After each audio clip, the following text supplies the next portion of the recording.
வணக்கம் நேயர்களே, ஒரு மணி செய்தி தொகுப்பிற்கு உங்களை வரவேற்பது நான் வி விஷ்ணுராஜ். முதலில் தலைப்புச் செய்திகளை பார்க்கலாம். மனதின் குரல் நிகழ்ச்சி தன்னுடைய ஆன்மீக பயணமாக அமைந்துள்ளது என்று பிரதமர் மோடி நிகழ்ச்சி.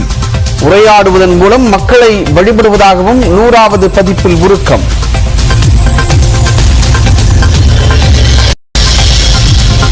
மனதின் குரல் நிகழ்ச்சியின் 100வது பதிப்பை உலகம் முழுவதும் கேட்ட இந்தியர்கள். சென்னை கிண்டியில் உள்ள ஆளுநர் மாளிகையில் பிரபலங்களுடன் உரையை ரசித்த ஆளுநர் RN ரவி.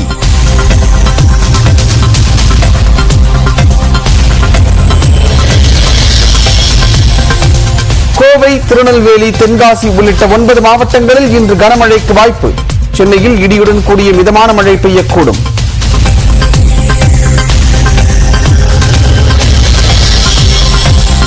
ராணிப்பேட்டை, வேலூர், திருப்பத்தூர் மற்றும் திருவண்ணாமலையில் நாளை மிக கனமழைக்கு வாய்ப்பு. தேனி, நாமக்கல் உள்ளிட்ட 17 மாவட்டங்களில் கனமழை பெய்யக்கூடும்.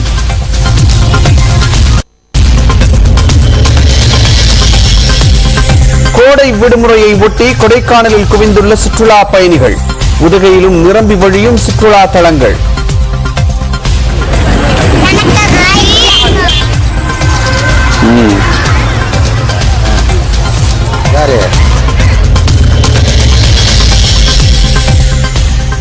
திருச்செந்தூர் சுப்பிரமணிய சுவாமி கோவிலில் அலைமோதும் பக்தர்கள். நீண்ட நேரம் காத்திருந்து சாமி தரிசனம்.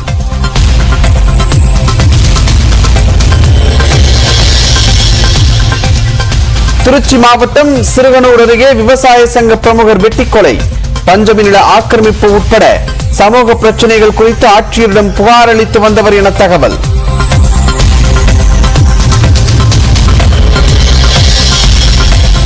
தமிழ்நாடு கொலைக்களமாக மாறிவிட்டதாக எடப்பாடி பழனிசாமி குற்றச்சாட்டு.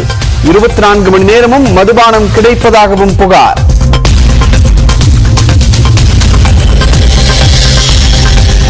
தமிழ் திரைப்பட தயாரிப்பாளர் சங்க தேர்தலில் சென்னையில் வாக்குப்பதிவு.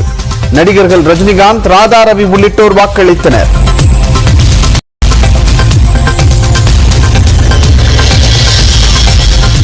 மதுரையில் கள்ளழகர் ஆற்றில் இறங்கும் நிகழ்வுக்காக வைகை அணையில் நீர் திறப்பு. வரும் 4ஆம் தேதி வரை திறக்கப்படும் என அறிவிப்பு.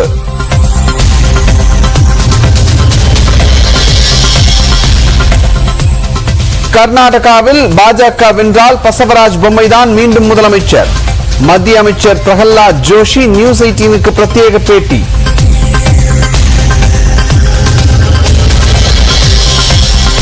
முதல்வரின் 70வது பிறந்தநாள் விழாவை ஒட்டி மதுரை சத்திரப்பட்டியில் மாபெரும் ஜல்லிக்கட்டு. மாடு வெட்டி பெற்ற வெளிச்சரத்தை அமைச்சர் ஒரு மாடு 2 பேர் பிடிக்கூடாது. மாட்டுக்கு தான் பரிசு. மாடு 5000. ஒரு ஆள் மட்டும். அழகுரா பறக்க உருது. அருமையான மாடு. அழகுரா சூப்பர் மாடு, சூப்பர் வீரர். 1200 காளைகள் களமிறங்கும் நிலையில் 900 மாடுபிடி வீரர்கள் பங்கேற்பு.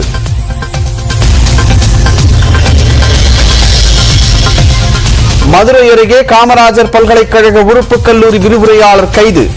உடன் பணியாற்றுபவர்களுக்கு பாலியல் தொல்லை கொடுத்ததாக புகார்.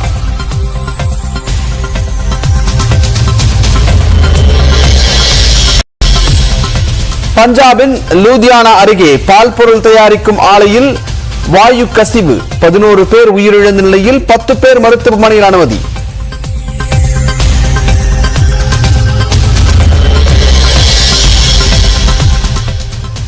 கேரளாவின் திரிசூரில் உலக புகழ்பெற்ற பூரம் விழா கோலாகலம்.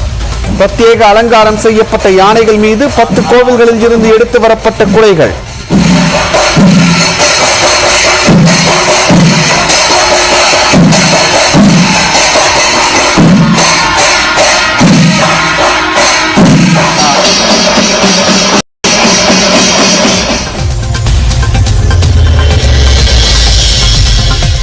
சென்னை அண்ணா சாலையில் களை கட்டிய ஹாப்பி ஸ்ட்ரீட் நிகழ்ச்சி.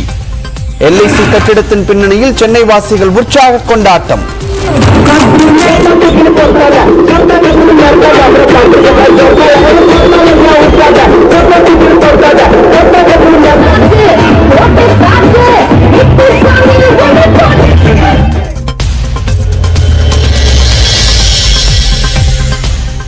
கடலூரில் கழிவுநீர் கால்வாயில் தீப்பற்றி எரிந்ததால் பரபரப்பு.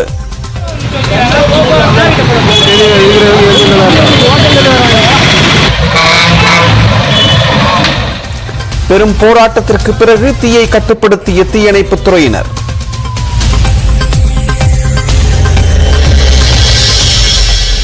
சிலி, பெரு நாடுகளின் எல்லை பகுதியில் அகதிகளை அனுமதிக்க மறுத்ததாக புகார். போராட்டத்தை தொடர்ந்து மோதல் வெடித்ததால் பரபரப்பு.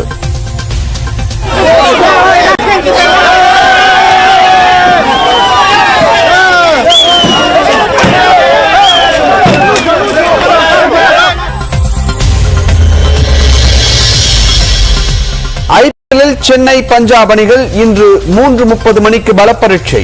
மற்றொரு ஆட்டத்தில் மும்பை ராஜஸ்தான் அணிகள் மோதல்.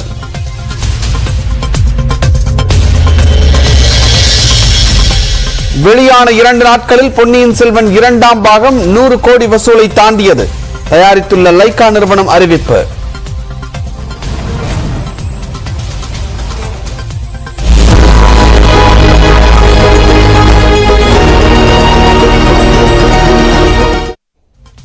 மனதின் குரல் என்பது தமது மனதின் ஆன்மீக பயணமாக ஆகிவிட்டதாக பிரதமர் நரேந்திர மோடி பேசியுள்ளார். மனதின் குரல் நிகழ்ச்சியில் 100வது அத்தியாயத்தில் வானொலியில் பேசிய பிரதமர் மோடி, தான் என்ற நிலையில் இருந்து அனைவரையும் உள்ளடக்கிய பயணமாக மனதின் குரல் அமைந்திருந்ததாக கூறியிருக்கிறார். குஜராத்தின் முதலமைச்சராக இருந்தபோது மக்களை அடிக்கடி சந்தித்ததாக கூறிய பிரதமர், 2014ஆம் ஆண்டிற்கு பிறகு மக்களை சந்திக்க இயலவில்லை என்று துவக்கத்தில் வெறுமையாக இருந்ததாக மோடி குறிப்பிட்டிருக்கிறார். குழந்தைகளுக்கு கல்வி புகட்டியவர்கள், நீர்நிலைகளை சீரமைத்தவர்கள் குறித்து மனதின் குரல் நிகழ்ச்சியில் பேசி உணர்ச்சி வசப்பட்டதாகவும் மோடி நினைவு கூர்ந்தார். மனதின் குரல் நிகழ்ச்சியில் யாரை பற்றி பேசுகிறோமோ அவர்களே நாயகர்கள் என்று கூறியுள்ள பிரதமர் மோடி, தமிழ்நாட்டின் வேலூரில் 20,000 பெண்கள் நாகநதிக்கு புத்துயிர் ஊட்டியதை நினைவு கூர்ந்தார். தமிழ்நாட்டின் பழங்குடியின பெண்கள் சுடுமண் கோப்பைகளை ஏற்றுமதி செய்துள்ளதையும் குறிப்பிட்டிருக்கிறார். ஹரியானா, ஜம்மு காஷ்மீர் உள்ளிட்ட பகுதிகளை சேர்ந்தவர்கள் சிலருடனும் பிரதமர் மோடி கலந்துரையாடினார். பிரதமர் நரேந்திர மோடியின் 100வது மனதின் குரல் நிகழ்ச்சியை காண நாடு முழுவதும் ஏற்பாடு செய்யப்பட்டிருந்தது. சென்னை கிண்டியில் உள்ள ஆளுநர் மாளிகையில் ஆளுநர் RN ரவி தனது குடும்பத்தினருடன் மனதின் குரல் நிகழ்ச்சியை கேட்டார். மேலும் விவசாயிகள் சங்கத்தினர், முன்னாள் ராணுவத்தினர், அரசு அதிகாரிகள் உள்ளிட்டோரும் கலந்து கொண்டனர். அப்போது மனதின் குரல் நிகழ்ச்சியில் பிரதமர் மோடி இதுவரை தமிழ்நாட்டை சேர்ந்தவர்களை குறிப்பிட்டு பேசிய நபர்களுக்கு ஆளுநர் RN ரவி விருது வழங்கி கௌரவித்தார். மேலும் பாரம்பரிய விவசாயம் செய்து வரும் விவசாயிகள் தங்களது விளைபொருட்களை ஆளுநருக்கு வழங்கினர். சென்னை நடுக்குப்பத்தில் பிரதமரின் மனதின் குரல் நிகழ்ச்சி LED திரையில் ஒளிபரப்பு செய்யப்பட்டது. மீனவ மக்களுடன் பாஜக மாநில தலைவர் அண்ணாமலை, சட்டமன்ற உறுப்பினர் நயினார் நாகேந்திரன், நடிகை நமிதா உள்ளிட்டோர் மனதின் குரல் நிகழ்ச்சியை கேட்டனர். மகாராஷ்டிர மாநிலம் மும்பையில் ஒளிபரப்பு செய்யப்பட்ட பிரதமரின் 100வது மனதின் குரல் நிகழ்ச்சியை மத்திய அமைச்சர் அமித்ஷா, முதலமைச்சர் ஏக்நாத் ஷிண்டே ஆகியோர் இணைந்து கேட்டனர். சட்டமன்ற தேர்தலை முன்னிட்டு கர்நாடக மாநிலத்தில் தேர்தல் பரப்புரையில் ஈடுபட்டுள்ள பாஜக தேசிய தலைவர் JP நட்டா அங்குள்ள தேவநகரி பகுதியில் பிரதமரின் 100வது மனதின் குரல் நிகழ்ச்சியை கேட்டார். இதேபோன்று கர்நாடக மாநிலம் கோபால் நகரில் மனதின் குரல் நிகழ்ச்சியை உத்தரப்பிரதேச முதலமைச்சர் யோகி ஆதித்யநாத் கேட்டார். உத்தரப்பிரதேச மாநிலம் லக்னோவில் உள்ள மதராசாக்களிலும் பிரதமரின் மனதின் குரல் நிகழ்ச்சி ஒளிபரப்பு செய்யப்பட்டது. பிரதமர் மோடியின் 100வது மனதின் குரல் நிகழ்ச்சி அமெரிக்காவின் நியூயார்க் நகரில் உள்ள ஐநா தலைமையகத்தில் ஒளிபரப்பப்பட்டது.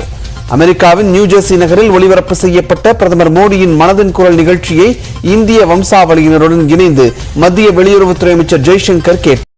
இங்கிலாந்து நாட்டின் லண்டன் நகரில் உள்ள இந்தியன் ஹவுஸில் பிரதமர் மோடியின் 100வது மன் கி பாத் நிகழ்ச்சியை கேட்க ஏற்பாடுகள் செய்யப்பட்டிருந்தது. இதில் மத்திய அமைச்சர் ஜிதேந்திர சிங் கலந்து கொண்டார். ஞாயிறு விடுமுறை மற்றும் கோடை விடுமுறை காரணமாக கொடைக்கானலில் சுற்றுலா பயணிகள் கூட்டம் அலைமோதுகிறது. மலைகளின் இளவரசியான கொடைக்கானலில் கோடை சீசன் களை கட்டியிருக்கிறது. சனி, ஞாயிறு விடுமுறையோடு கோடை விடுமுறையும் தொடங்கி இருப்பதால் சுற்றுலா பயணிகளின் எண்ணிக்கை அதிகரித்து காணப்படுகிறது. ஏராளமான சுற்றுலா வாகனங்கள் கொடைக்கானல் நோக்கி படையெடுப்பதால் வெள்ளி நீர்வீழ்ச்சி பகுதியில் 4 கிலோமீட்டர் தூரத்திற்கு வாகனங்கள் ஊர்ந்து செல்கின்றன. நெரிசல் ஒருபுறம் இருக்க சுற்றுலா பயணிகள் வாகனங்களில் இருந்து இறங்கிச் சென்று வெள்ளி நீர்வீழ்ச்சி முன்பு புகைப்படங்களை எடுத்து மகிழ்கின்றனர்.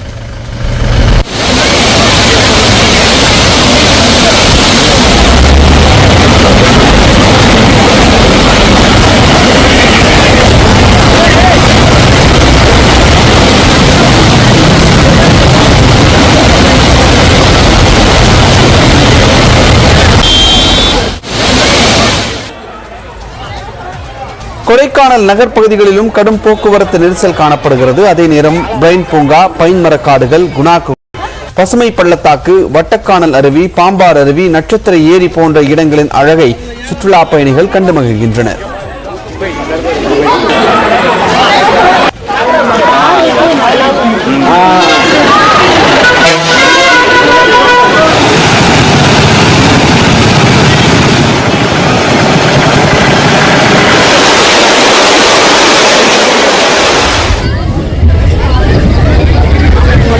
கிளைமேட்லாம் கொஞ்சம் மனசுக்கு ரிலாக்ஸாக இருக்குது.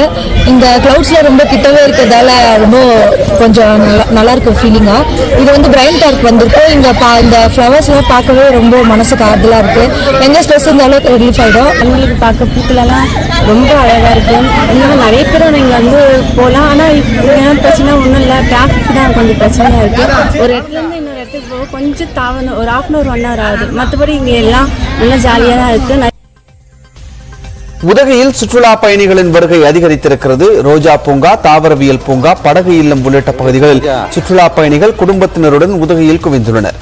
ரோஜா பூங்காவில் பூத்து குலுங்கும் மலர்களை கண்டு ரசித்த சுற்றுலா பயணிகள் அதனுடன் புகைப்படம் மற்றும் செல்ஃபி எடுத்து மகிழ்ந்தனர். திருப்பூர்ல அடிக்கிற வெயில் கிளைமேட்டுக்கு ஊட்டி இது ஃபர்ஸ்ட் டைமா இருக்கிறதுனால செம என்ஜாய்மெண்டா இருக்கு. மெயின் டிராபிக் அதிகமா இருந்தாலும் ரொம்ப என்ஜாய்மெண்டா இருக்குது. எல்லாரும் ஃபேமிலியோட வந்து என்ஜாய் பண்ணுங்க. மலர் கண்காட்சி வருது, செம்மையா இருக்கும். தென்காசியில் கோடை மழை பெய்து வருவதால் குற்றால அருவிகளில் தண்ணீரின் வரத்து அதிகரித்திருக்கிறது. இதையடுத்து குற்றாலம் மீன் அருவியில் சுற்றுலா பயணிகளின் கூட்டம் அதிகமாக காணப்பட்டது. 5 அருவி, பழைய குற்றாலம் அருவிகளில் சிறுவர்கள் முதல் பெரியவர்கள் வரை அனைவரும் உற்சாகமாக குளித்து மகிழ்ந்தனர்.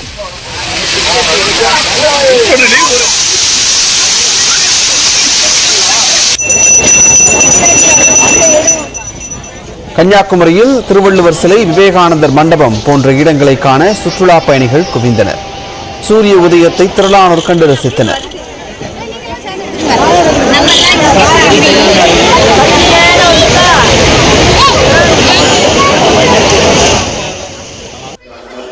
கோடை விடுமுறை தொடங்கி இருக்கும் நிலையில் தூத்துக்குடி மாவட்டம் திருச்செந்தூர் முருகன் கோவிலிலும் பக்தர்கள் கூட்டம் அலைமோதுகிறது.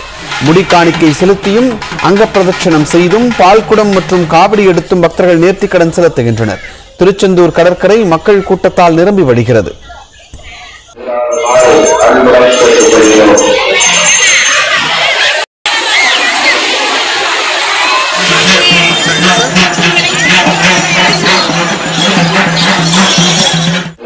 காஞ்சிபுரம் காமாட்சியம்மன் கோவிலில் நீண்ட வரிசையில் காத்திருந்து பக்தர்கள் வழிபாடு நடத்தி வருகின்றனர்.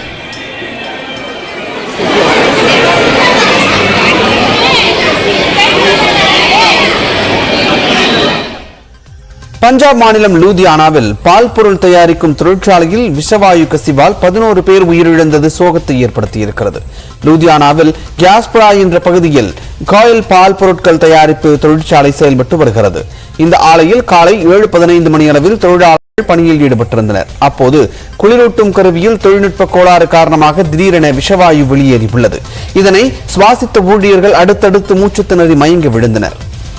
இந்த ஆலையை சுற்றி 300 மீட்டர் தொலைவிற்கு வாயு கசிவு ஏற்பட்டதால் அருகில் வீடுகளில் இருந்தவர்களும் மயங்கி விழுந்தனர்.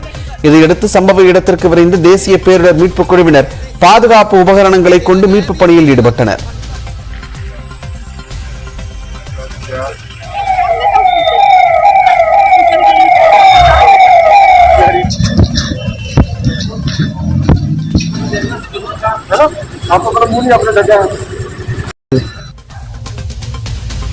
இதில் 11 பேர் சடலமாக மீட்கப்பட்டனர். அதில் 3 பேரின் உடல் நீல நிறமாக மாறிவிட்டதாக கூறப்படுகிறது. தொழிற்சாலை மற்றும் அருகில் உள்ள வீடுகளில் மயங்கி கிடந்த 11 பேரை மீட்டு முதலுதவி சிகிச்சை அளித்த பிறகு மருத்துவமனைக்கு அனுப்பி வைக்கப்பட்டனர். தொழிற்சாலைக்குள் மேலும் பலர் சிக்கியிருப்பதாக கூறப்படுவதால் மீட்பு பணி தீவிரப்படுத்தப்பட்டுள்ளது. ஆலையை சுற்றியுள்ள பகுதிகளில் வசிக்கும் மக்கள் பாதுகாப்பான இடங்களுக்கு வெளியேற்றப்பட்டனர்.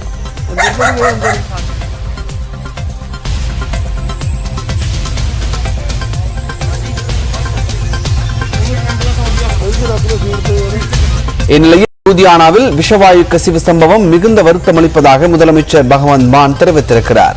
சம்பவ இடத்தில் காவல்துறை, தேசிய பேரிடர் மீட்பு படையினர் உள்ளதாகவும் மீட்பு பணிக்கு தேவையான அனைத்து உதவிகள் செய்யப்பட்டுள்ளதாகவும் அவர் கூறியுள்ளார். தமிழ் திரைப்பட தயாரிப்பாளர் சங்க தேர்தலில் நடிகர் ரஜினிகாந்த் உள்ளிட்ட பலரும் வாக்களித்தனர். தமிழ் திரைப்பட தயாரிப்பாளர் சங்கத்தில் உள்ள 32 பதவிகளுக்கு புதிய நிர்வாகிகளை தேர்வு செய்வதற்கான தேர்தல் இன்று நடைபெற்று வருகிறது. உயர்நீதிமன்றம் நியமித்த 2 தேர்தல் அதிகாரிகளின் முன்னிலையில் நடைபெற்று வரும் தேர்தலில் தேனாண்டாள் முரளி தலைமையில் ஒரு அணியினரும் மன்னன் தலைமையில் மற்றொரு அணியினரும் களமிறங்கியுள்ளனர். தயாரிப்பாளர் சங்கத்தில் உறுப்பினராக உள்ள நடிகர் ரஜினிகாந்த் தேர்தல் நடைபெறும் சென்னை ஆரியபுரம் எம்ஜிஆர் ஜானகி கல்லூரிக்கு காலையிலேயே சென்று வாக்களித்தார். இதேபோல இயக்குனர் எஸ். ஏ. சந்திரசேகர், நடிகர்கள் பிரகாஷ் ராஜ், மன்சூர் அலிகான், ராதா ரவி, நடிகைகள் ராதிகா, தேவயானி உள்ளிட்ட தயாரிப்பாளர் சங்க உறுப்பினர்கள் பலரும் தேர்தலில் வாக்களித்தனர்.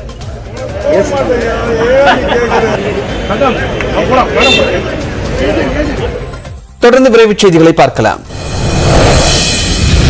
கள்ளழகர் ஆற்றில் இறங்கக்கூடிய வைபவத்திற்காக வைகை அணையிலிருந்து தண்ணீர் திறந்துவிடப்பட்டுள்ளது. மீனாட்சியம்மன் கோவில் சித்திரை திருவிழா வெகு விமர்சையாக நடைபெற்றது. இதன் முக்கிய நிகழ்ச்சியான கள்ளழகர் வைகை ஆற்றில் இறங்கக்கூடிய வைபவம் வருகின்ற 5ஆம் தேதி நடைபெறவுள்ளது. இதற்காக தேனி மாவட்டம் ஆண்டிப்பட்டி அருகே உள்ள வைகை அணையிலிருந்து இன்று முதல் 5 நாட்களுக்கு மொத்தம் 216 மில்லியன் கனஅடி நீர் திறக்க தமிழக அரசு உத்தரவிட்டுள்ளது. அதன்படி வைகை அணையில் தற்போது வினாடிக்கு 750 கனஅடி வீதம் சிறிய மதகுகள் வழியாக தண்ணீர் திறக்கப்பட்டுள்ளது. தொடர்ந்து திறக்கப்படக்கூடிய தண்ணீர் அளவு படிப்படியாக குறைக்கப்பட்டு 4ஆம் தேதியன்று நிறுத்தப்படும் என்று நீர்வளத்துறையினர் அறிவித்துள்ளனர். பொன்னியின் செல்வன் 2ஆம் பாகம் திரைப்படம் வெளியான 2வது நாளில் 100 கோடி ரூபாய் வசூலித்துள்ளது.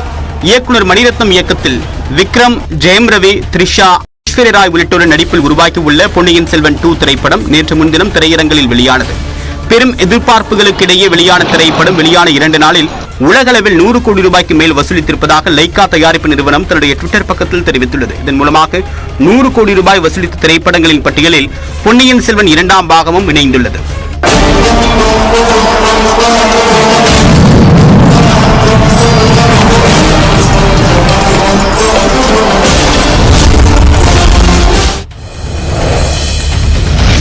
கடலூரில் கழிவுநீர் கால்வாய் தீப்பற்றி எரிந்ததால் பரபரப்பு ஏற்பட்டது. கடலூர் பாரதி சாலையின் ஓரத்தில் அமைந்துள்ள கழிவுநீர் கால்வாய் திடீரென்று தீப்பற்றி எரிந்தது.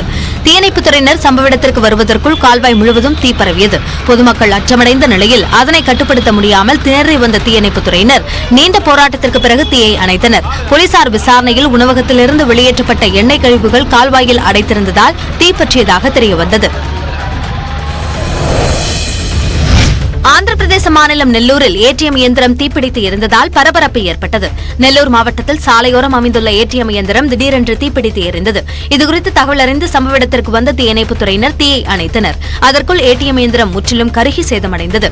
மின்கசிவு காரணமாக இந்த விபத்து ஏற்பட்டதாக கூறப்படுகிறது. இதுகுறித்து காவல்துறையினர் வழக்கு பதிவு செய்து விசாரணை மேற்கொண்டு வருகின்றனர்.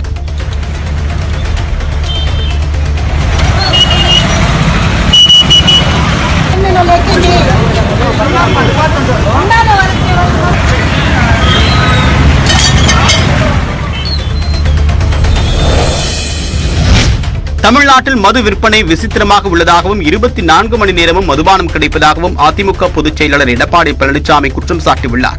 சேலம் மாவட்டம் எடப்பாடி தொகுதிக்குட்பட்ட குங்கனாபுரம் சென்ற எடப்பாடி பழனிசாமிக்கு அதிமுகவினர் உற்சாகமாக வரவேற்பளித்தனர். அப்போது பேசிய அவர், ஊழல் தொடர்பான ஆடியோ விவகாரத்தில் நிதியமைச்சரே வெட்டி ஒட்டப்பட்டது என்று கூறியதன் மூலமாக ஆடியோ உண்மை என்பது உறுதியாகி இருப்பதாக குறிப்பிட்டார். தமிழ்நாடு கொலைக்களமாக மாறிவிட்டதாகவும் கஞ்சா எளிதாக கிடைப்பதால் கொலைகள் அரங்கேறுவதாகவும் அவர் குற்றம் சாட்டினார். தமிழ்நாடு கொலைக்களமாக மாறியுள்ளது என்பதை இந்த நேரத்தில் சுட்டிக்காட்ட கடமைப்பட்டிருக்கின்றேன். அது மட்டுமல்ல, இன்னைக்கு மதுபான கடை விசித்திரமா இருக்குது. அதிமுக ஆட்சி இருக்கின்ற பொழுது அந்த குறிப்பிட்ட நேரத்தில் தான் கடை திறப்பாங்க. அந்த பார் திறக்கணும், கடை திறக்கணும். இப்ப அப்படிலாம் 24 மணி நேரம் கடை போகுது.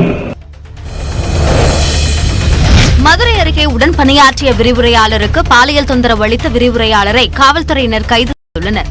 கப்பலூரில் செயல்பட்டு வரும் காமராஜர் பல்கலைக்கழகத்தின் உறுப்பு கல்லூரியில் தமிழ்துறை விரிவுரையாளராக மதுரை பேரையூரை அடுத்த ஏழுமலை கிராமத்தைச் சேர்ந்த ரகுபதி என்பவர் பணியாற்றி வருகிறார்.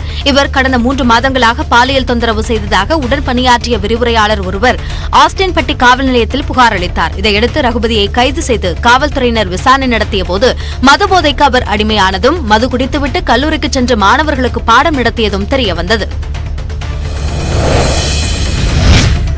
நாகப்பட்டினம் துறைமுகத்தில் இந்திய கடற்படை காவலர் ஒருவர் துப்பாக்கியால் சுட்டு தற்கொலை செய்து கொண்டது அதிர்ச்சியை ஏற்படுத்தியுள்ளது. வேலூர் மாவட்டம் கேவி குப்பத்தைச் சேர்ந்த 26 வயதான ராஜேஷ் என்பவர் பணியில் இருக்கும்போது அதிகாலை 3:30 மணிக்கு தனது தொண்டை பகுதியில் தன்னைத்தானே துப்பாக்கியால் சுட்டுக் கொண்டு உயிரிழந்தார். குடும்ப தகராறு காரணமாக தற்கொலை செய்து கொண்டாரா அல்லது வேறு ஏதேனும் காரணமா என்று காவல்துறையினர் தீவிர விசாரணை மேற்கொண்டு வருகின்றனர். காதல் திருமணம் செய்து கொண்டு ராஜேஷுக்கு இலக்கியா என்ற மனைவியும் 6 மாத பெண் குழந்தையும் உள்ளனர். பெருநாட்டிற்குள் அனுமதிக்காததால் அகதிகளுக்கும் காவல்துறையினருக்கும் இடையே மோதல் வெடித்தது. தென் அமெரிக்க நாடான வெனிசுலாவிலிருந்து அண்டை நாடுகளுக்கு புலம்பெயர்ந்த மக்கள் தங்களின் சொந்த நாட்டிற்கு திரும்பி வருகின்றனர். இவர்கள் சிலி நாட்டிலிருந்து பெரு நாட்டின் வழியாக பயணிக்க அனுமதி மறுக்கப்பட்டது. இதனால் சிலி பெரு நாடுகளின் எல்லையில் போராட்டம் நடத்திய போது மோதல் வெடித்தது.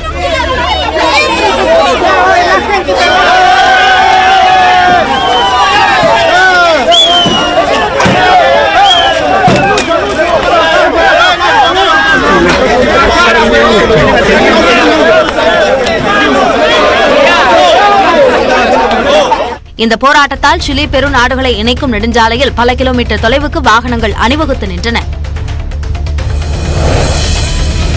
ஆந்திராவில் கோடை வெயிலை சமாளிக்க தண்ணீர் தேடி வந்த யானை அடிக்குழாயில் தண்ணீர் குடித்தது. மன்யம் மாவட்டத்தில் உள்ள வனப்பகுதியிலிருந்து வெளியேறிய யானை பார்வதிபுரம் கிராமத்தில் உலா வந்தது. கிராமத்தில் உள்ள ஓடை மற்றும் குளத்திலும் தண்ணீர் இல்லாத நிலையில் அடிக்குழாயில் லாவகமாக தண்ணீரை குடித்தது. அடிக்குழாயின் கம்பியை துதிக்கையால் மேலும் கீழுமாக அசைத்து தண்ணீர் குடித்த புத்திசாலி யானையின் செயலை அங்கிருந்தவர்கள் வீடியோவாக பதிவு செய்து பகிர்ந்துள்ளனர்.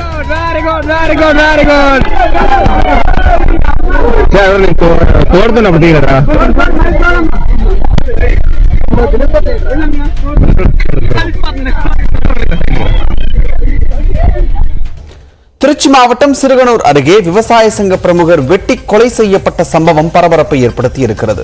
சிறுகனூர் அருகே உள்ள எம்.ஆர். பாளையம் பகுதியை சேர்ந்த சண்முக சுந்தரம் தமிழ்நாடு விவசாயிகள் சங்கத்தின் மாநில செயலாளராக இருந்தார். இவர் பஞ்சமி நிலம் அபகரிப்பு உள்ளிட்ட பல்வேறு சமூக பிரச்சனைகள் தொடர்பாக மாவட்ட ஆட்சியர், மாநகராட்சி அதிகாரிகள் உள்ளிட்டோரிடம் தொடர்ந்து புகார் அளித்து வந்ததாக தெரிகிறது. இந்நிலையில் நள்ளிரவு அவரது வீட்டுக்குள் புகுந்த மர்ம நபர்கள் தூங்கிக் கொண்டிருந்த சண்முக சுந்தரத்தை அரிவாள், கத்தி உள்ளிட்ட ஆயுதங்களால் கொடூரமாக தாக்கி கொலை செய்தனர். இதுகுறித்து தகவல் அறிந்து வந்த சிறுகனூர் காவல்துறையினர் உடலை கைப்பற்றி பிரேத பரிசோதனைக்காக அனுப்பி வைத்தனர். தொடர்ந்து கொலையாளிகள் குறித்து விசாரணை மேற்கொண்டுள்ளனர்.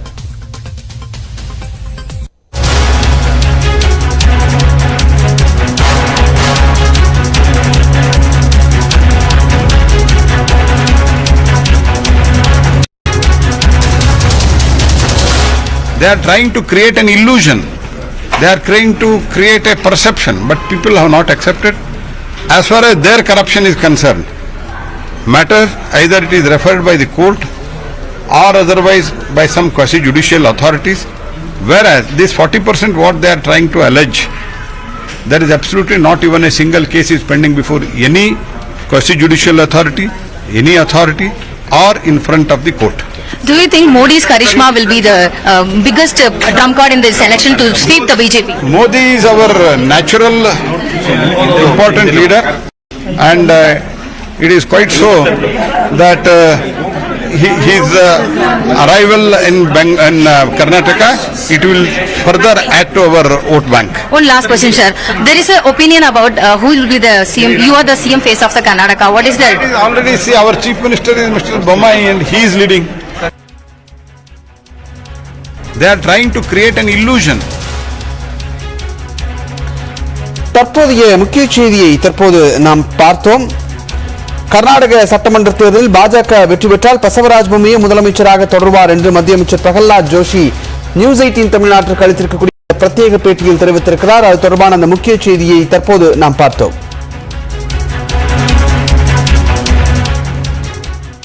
உலக புகழ்பெற்ற திரிசூர் பூரம் திருவிழா கோலாகலமாக தொடங்கி இருக்கிறது. கேரள மாநிலம் திரிசூரில் வடக்குநாதர் கோவில் இருக்கிறது. இந்த கோவிலில் ஆண்டுதோறும் பூரம் திருவிழா நடத்தப்படுவது வழக்கம். தொடர்ந்து 36 மணி நேரம் நடக்கும் இந்த திருவிழா கேரள பாரம்பரிய விழாக்களில் முக்கியமானதாகும். இதனை காண லட்சக்கணக்கான பக்தர்கள் திரிசூரில் குவிவார்கள். பூரங்களின் பூரம் என்று இந்த நிகழ்ச்சி வர்ணிக்கப்படுகிறது. இந்த திருவிழாவில் முதலில் பஞ்சவாத்தியம், பிற்பகலில் குடைமாற்றம் நிகழ்வு மற்றும் விடிய விடிய வான வேடிக்கைகள் நடைபெறும். பஞ்சவாத்தியம் நிகழ்ச்சிக்காக திரிசூர் பூரம் நிகழ்ச்சியில் யானைகள் அலங்கரிக்கப்பட்டிருந்தன. பிரத்யேக அலங்காரத்துடன் 10 கோவில்களில் இருந்து குடைகள் எடுத்து வரப்பட்டன. அலங்கரிக்கப்பட்ட யானைகளை காண பலரும் பூரத்தில் குவிந்திருந்தனர். செண்டை மேளம் முழங்க இந்த நிகழ்ச்சியில் உற்சாகம் கரை புரண்டது.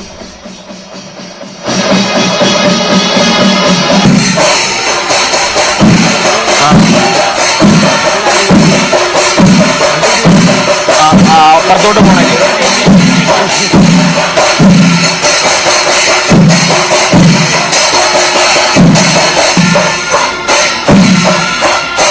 നിങ്ങളെവിടെ?